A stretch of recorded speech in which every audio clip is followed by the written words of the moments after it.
ಆತ್ಮೀಯ H16 news ಅರ್ಥಾತ್ ಹೇ ಸೀತಾರಾಮ್ ನ್ಯೂಸದ ವೀಕ್ಷಕರೇ, ನಾನು ನಿಮ್ಮವ ಎಂ ಆಯುಧ ಮಲ್ಲಪ್ಪ ಜೊತೆಯವರು. ತಾವು ಈಗ ಸುದ್ದಿಗಳ ಲೋಕಕ್ಕೆ ಎಂಟ್ರಿ ಹೊಡಿತಾ ಇದ್ದೀರಿ. ಈ ಸುದ್ದಿಗಳನ್ನು ಪ್ರತಿಯೊಂದು ನೋಡೋ ಜೊತೆಗೆ ನಿಮ್ಮ ಅಭಿಪ್ರಾಯಗಳನ್ನು ಹಂಚ್ತಾ ಇರಿ. ಯಾಕಂದರೆ ಈ ಸುದ್ದಿಗಳು ನಿಮಗಾಗಿ, ನಿಮ್ಮ ಬದುಕಿಗಾಗಿ, ನಿಮ್ಮ ವೈಚಾರಿಕೆಗಾಗಿ, ನಿಮ್ಮ ತಿಳುವಳಿಕೆಗಾಗಿಯೂ ನಿಮಗೂ ಗೊತ್ತು. ಜೊತೆಗೆ ನಮಗೂ ನಿಮ್ಮೊಂದಿಗೆ ಇದೊಂದು ಮಾತಾಡುವಂಥ ಜೊತೆಗೆ ಸುದ್ದಿಗಳನ್ನು ಬಿಡುವಂಥ ಕೆಲಸ. ಈ ಕೆಲಸದಲ್ಲಿ ನಾವು ನಿಮ್ಮೊಂದಿಗಿದ್ದೀವಿ ಅಂತ ಹೇಳ್ತಾ ನೋಡ್ತಾ ಇರಿ ಸುದ್ದಿಗಳನ್ನು. ಮೈಸೂರು ಮತ್ತು ಚಾಮರಾಜನಗರದ ಎಲ್ಲ ಪ್ರವಾಸಿ ತಾಣಗಳ ಬಗ್ಗೆ ಇದೆ. ಸಮುದಾಯ ನಾಯಕರು ಅಂತೇಳಿ ಮೈಸೂರು ಚಾಮರಾಜನಗರ ಭಾಗದಿಂದ ಬಂದಂಥ 10 ಸಮುದಾಯಗಳ ನಾಯಕರ ಬಗ್ಗೆ ಕೃತಿಯನ್ನು ಮಾಡಿ ಅದನ್ನು ಕುಮಾರಸ್ವಾಮಿ ಅವರು ಹೀಗೆ 25 ಕೃತಿಗಳು ಬೇರೆ ಬೇರೆ ನನ್ನ ಲೇಖನಗಳಿದೆ. ಮೈಸೂರು ಮತ್ತು ಚಾಮರಾಜನಗರ ಎರಡೂ ಕೂಡ ಬಗ್ಗೆ ರಾಜ್ಕುಮಾರ್ ಬಗ್ಗೆ, ಪುನೀತ್ ಅವ್ರ ಬಗ್ಗೆ ಪ್ರಸ್ತಾಪ ಸಾಕಷ್ಟು ಜನ ಮಾಡಿದ್ದಾರೆ. ಮಾದೇಶ್ವರ ಇರ್ಬೋದು, ಮಂಟೇಸ್ವಾಮಿ ಅವರು ಇರ್ಬೋದು, ರಾಜಪ್ಪ ಹಾಜಿ ಅವರು ಇರ್ಬೋದು, ಎಲ್ಲರೂ ಕೂಡ ಈ ಭಾಗದಿಂದ ಬಂದು ಸಾಕಷ್ಟು ಒಳ್ಳೆಯ ಕೆಲಸ ಮಾಡಿದ್ದಾರೆ. ದೇಶದಲ್ಲಿ ಅತ್ಯಂತ ಹೆಚ್ಚು ಹುಲಿಗಳಿರ್ತಕ್ಕಂಥದ್ದು ನಮ್ಮ ಬಂಡೀಪುರ ಇಲ್ಲಿದೆ, ಚಾಮರಾಜನಗರ ಜಿಲ್ಲೆಯಲ್ಲಿದೆ. ಅದನ್ನು ನಾವು ಅರ್ಥ ಮಾಡಬೇಕು. ಎಲ್ಲ ಸಾಕಷ್ಟು 4 ಅರಣ್ಯ ವಲಯಗಳಿದೆ. ಅದು ಕಾವೇರಿ ಅರಣ್ಯ ವಲಯ ಇರ್ಬೋದು, ಜೋಗೇಂದ್ರ ಫಾಲ್ಸ್ ಇರ್ಬೋದು, ಮಾದೇಶ್ವರ ಬೆಟ್ಟ ಇರ್ಬೋದು, ಕೇಗುಡಿ ಇರ್ಬೋದು, ಬಿಳಿಗಿರಿ ರಂಗನ ಬೆಟ್ಟ ಇರ್ಬೋದು, ಬಂಡೀಪುರ ಇರ್ಬೋದು, ಎಲ್ಲವೂ ಇರ್ತಕ್ಕಂಥದ್ದು ಇದೆ. ಮತ್ತು ಪ್ರಾಜೆಕ್ಟ್ ಟೈಗರ್ ಮತ್ತು ಪ್ರಾಜೆಕ್ಟ್ ಎಲಿಫೆಂಟ್ ಎರಡೂ ಇರ್ತಕ್ಕಂಥದ್ದು ನಮ್ಮ ಚಾಮರಾಜನಗರ ಜಿಲ್ಲೆಯಲ್ಲಿ. ಬಂಡೀಪುರ ನಮ್ಮ ತಾಯಿ ಬೇರು, ನಮ್ಮ ಸಂಸ್ಕೃತಿ ಅಂತ ಒಂದು ಮಹತ್ವದ ಜನಪದವನ್ನು ಇವತ್ತು ಈಗಾಗಲೇ ಆರಂಭದಲ್ಲಿ ಹೇಳಿದ ಹಾಗೆ ಈ LPG ಏನಿದೆ ಅಂದ್ರೆ ಪಾಶ್ಚಿಮಾತ್ಯ ಈ ಕಲೆಗಳು ನಮ್ಮನ್ನ ಎಲ್ಲೋ ಒಂದು ಕಡೆ ಅದನ್ನ ನುಂಗಿ ನೀರು ಕುಡಿದಿದೆ. ಎಲ್ಲ ಪಾಶ್ಚಿಮಾತ್ಯ ಕಲೆಗಳಿಗೆ ನಾವೆಲ್ಲರೂ ಕೂಡ ಮಾರುತ್ತಾ ಇದ್ದೇವೆ, ಆದರೆ ಮೂಲ ಜನಪದವನ್ನ ನಾವು ಮರಿತಾ ಇದ್ದೇವೆ. ಅದರಲ್ಲೂ ವಿಶೇಷವಾಗಿ ಈ ಚಾಮರಾಜನಗರ ಜಾನಪದಕ್ಕೆ ತನ್ನದೇ ಆದ ಮಹತ್ತರವಾದ ಕೊಡುಗೆ ಕೊಟ್ಟಿರೋದನ್ನು ಈಗಾಗಲೇ ಎಲ್ಲರೂ ಕೂಡ ಸ್ಮರಣೆ ಮಾಡಿದ್ದಾರೆ. ಅದರಲ್ಲೂ ನಮಗೆ ಮಲೆ ಮಹದೇಶ್ವರ ಇರ್ಬೋದು, ಬಿಳಿಗಿರಿ ರಂಗಸ್ವಾಮಿ ಇರ್ಬೋದು, ಅನೇಕ ಆ ಒಂದು ಇದರ ನಡುವೆ ನಮ್ಮ ಬದುಕನ್ನು ಕಟ್ಕೊಂಡಿದ್ದೇವೆ.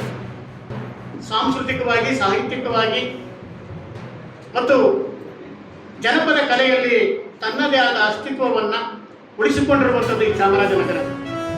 ಅದರಲ್ಲಿ ಇವತ್ತು ಈ ಕಾರ್ಯಕ್ರಮ ಇವತ್ತು ಈ ಕಾಲೇಜಿನಲ್ಲಿ ನಡೀತಾ ಇದೆ. ಬೆಳಗ್ಗೆಯೂ ಕೂಡ ನಾವು ಶಿಕ್ಷಕರು ಬಂದಾಗಲೂ ಕೂಡ ಇಲ್ಲಿ ಗಮನಿಸ್ತಾ ಇದ್ದೇವೆ. ಎಲ್ಲರೂ ಕೂಡ ತಮ್ಮ ಸಾಂಪ್ರದಾಯಿಕ ಉಡುಗೆಗಳನ್ನು ತೊಟ್ಕೊಂಡು ಒಂದು ರೀತಿ ನವ ವಧುವಿನ ರೀತಿಯಲ್ಲೇ ಎಲ್ಲರೂ ಕೂಡ ಓಡಾಡ್ತಾ ಇದ್ದಾರೆ. ಇದು ನಾವು ಸರ್ಕಾರಿ ಕಾಲೇಜುಗಳಲ್ಲಿ ಮಾತ್ರ ಕಾಣಲಿಕ್ಕೆ ಸಾಧ್ಯ. ಅದರಲ್ಲೂ ಕೂಡ ಗ್ರಾಮಾಂತರ ಪ್ರದೇಶದ ಮಕ್ಕಳಿದಾರಲ್ಲ, ಅವರ ನಲಿವನ್ನು, ಅವರ ಸಂಭ್ರಮವನ್ನು ಬಹಳ ಖುಷಿಯಿಂದ ನಾವೆಲ್ಲರೂ ಕೂಡ ಕಂಡಿದ್ದೇವೆ. ಅದು ಜಾನಪದ ಆ ಒಂದು ಚಿಂತನೆಗಳನ್ನ ನಾವು ಮೈಗೂಡಿಸ್ಕೊಂಡಿದ್ರೆ ಮಾತ್ರ ಅದನ್ನು ಅನುಭವಿಸಲಿಕ್ಕೆ, ಅದನ್ನು ಆಚರಣೆ ಮಾಡಲಿಕ್ಕೆ ಸಾಧ್ಯ.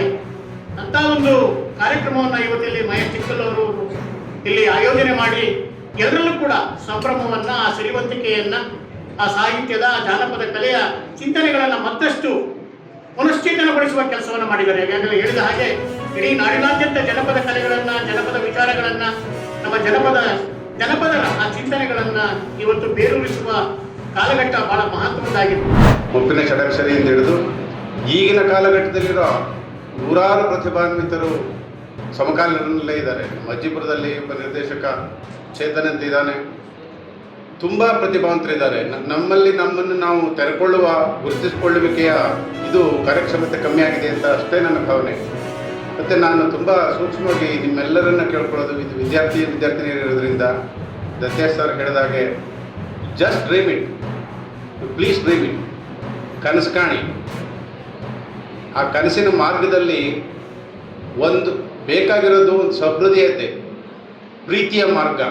ಆ ಪ್ರೀತಿಯ ಮಾರ್ಗವನ್ನು ನಾನು ಕಂಡುಕೊಂಡಿರೋದು ಬುದ್ಧ, ಬಸವ ಅವರಿಬ್ಬರಿಂದನೇ.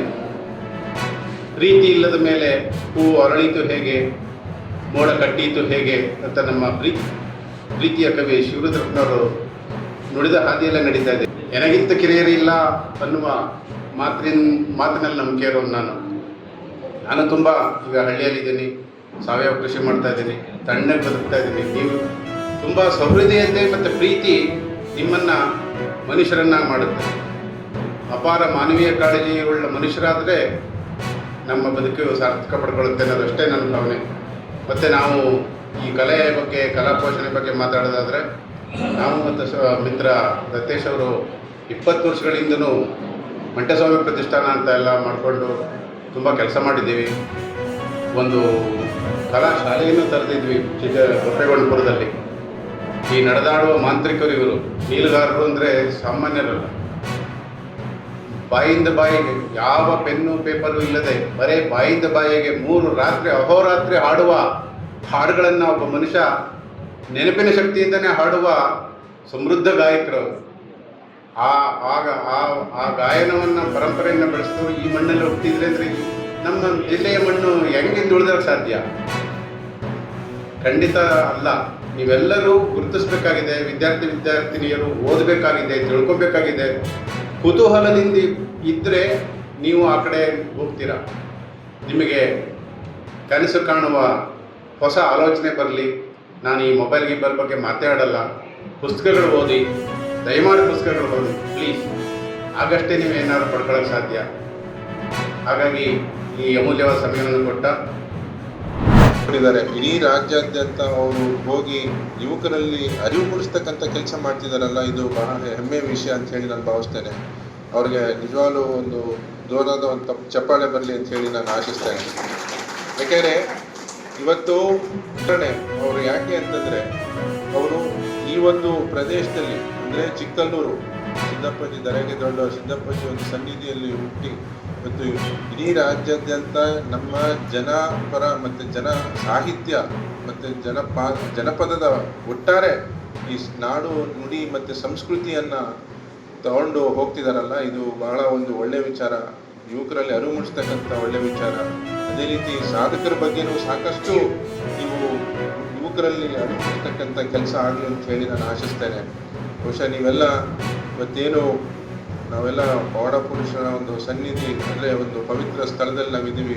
ನಾವೆಲ್ಲರೂ ಏನಾದರೂ ಒಂದು ಸಾಧಿಸ್ಬೇಕಂತ ಒಂದು ಗುರಿ ಇಟ್ಕೊಂಡು ನೀವು ಹೊರಟಾಗ ಮಾತ್ರ ನೀವು ಸಾಧಿಸ್ಲಿಕ್ಕೆ ಸಾಧ್ಯ ಅಂತ ಮತ್ತೊಮ್ಮೆ ಹೇಳ್ತಾ, ಇವತ್ತೇನು ನಾನು ಹೇಳಿದ್ನಲ್ಲ, ಇವತ್ತು ಬಹುಶಃ ನಾನು ಸಿಂಗನಲ್ಲೂರು ಗ್ರಾಮನ ಸರ್ ಒಂದು ಕಲೆಯ ಉಗಮ ಸ್ಥಾನ ಆಗಲಿ ಅಂತ ಹೇಳಿ. ಯಾಕಂದರೆ ಅದಕ್ಕೊಂದು ಡಾಕ್ಟರ್ ರಾಜ್ಕುಮಾರ್ ಮತ್ತು ಅವ್ರ ತಂದೆ ಅವರೆಲ್ಲರೂ ಒಂದು ಕಲಾ ಪೋಷಕರು ಪರಂಪರೆಯಿಂದ. ಯಾಕೆ ಅದು ಒಂದು ಆ ರೀತಿ ಒಂದು ಮಾರ್ಪಡಬಾರ್ದು? ಯಾಕೆಂದರೆ ಏನೋ ಒಂದು ವೈಬ್ರೇಷನ್ ಇದೆ ಸರ್, ಎಲ್ಲೋ ಒಂದು ಖಂಡಿತ ಅದು ನಾವು ಹೇಳಲಿಕ್ಕೆ ಅದು ಗೊತ್ತಿಲ್ಲ. ಬಟ್ ಅದು ಮುಂದಿನ ದಿನಗಳಲ್ಲಿ ಬಹುಶಃ ಕ್ಯಾಬಿನೆಟಲ್ಲಿ ಆ ಒಂದು ಪ್ರಸ್ತಾವನೆ ನಾನು ತಂದು ಇಲ್ಲಿ ಆಗಲೇಬೇಕಂತೇಳಿ ನಾನು ಆಶಿಸ್ತಾ ಇದ್ದೀನಿ. ಯಾಕೆಂದರೆ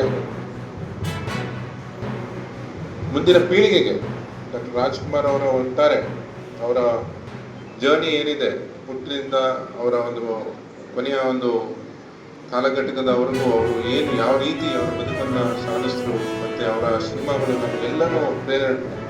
ಸೊ ಅದೇ ರೀತಿ ಪುನೀತ್ ಅವರ ಒಂದು ಅವರ ವಿಷಯನೂ ಅವರೂ ಸಹ ಬಹಳ ನಮಗೆ ಯುವಕರಿಗಂತೂ ಬಹಳ ಪ್ರೇರಿತರಾಗಿದ್ದಾರೆ. ಹಾಗಾಗಿ ಅವರ ಒಂದು ಇಲ್ಲಿ ಮ್ಯೂಸಿಯಂ ಆಗೋದು ನನಗೆಲ್ಲೋ ಒಂದು ಕಡೆ ನನಗೂ ಒಂದು ಹೆಮ್ಮೆಯ ವಿಷಯ ಅಂತ ಹೇಳ್ತೇನೆ. ನನಗೂ ಆ ಭಾಗಿಯಾಗಿ ಆ ಒಂದು ಕೆಲಸ ಮಾಡಲಿಕ್ಕೆ ಇಂಥ ಒಂದು ವಿಚಾರಗಳನ್ನು ಇವತ್ತು ನಿಮ್ಮ ಜೊತೆ ಹಂಚ್ಕೊಳ್ಳಿಕ್ಕೆ ನನಗೆ ಭಾಳ ಸಂತೋಷ, ಹೆಮ್ಮೆ ಅನಿಸ್ತಿದೆ. ಆದ್ಮೇಲೆ ಎಲ್ಲ ಸುದ್ದಿಗಳನ್ನು ನೋಡಿದ್ರಲ್ಲ, ಏನು ಅನಿಸ್ತು ನಿಮಗೆ?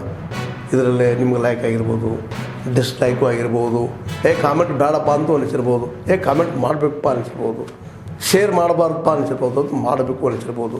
ಏನಾದರೂ ಆಗಲಿ ಶೇರ್ ಮಾಡ್ತಾಯಿರಿ, ಈ ನ್ಯೂಸ್ಗಳನ್ನ ಹಂಚ್ತಾ ಇರಿ, ಜೊತೆಗೆ ಇದಕ್ಕೆ ಸಬ್ಸ್ಕ್ರೈಬ್ ಆಗ್ತಾಯಿರಿ ಅಂತ ಹೇಳ್ತಾ H16 ನ್ಯೂಸ್ ಅರ್ಥಾತ್ ಹೇ ಸೀತಾರಾಮ್, ಇದು ಸತ್ಯದ ಕೈಗೆ ನಡಿ. ವಂದನೆಗಳು.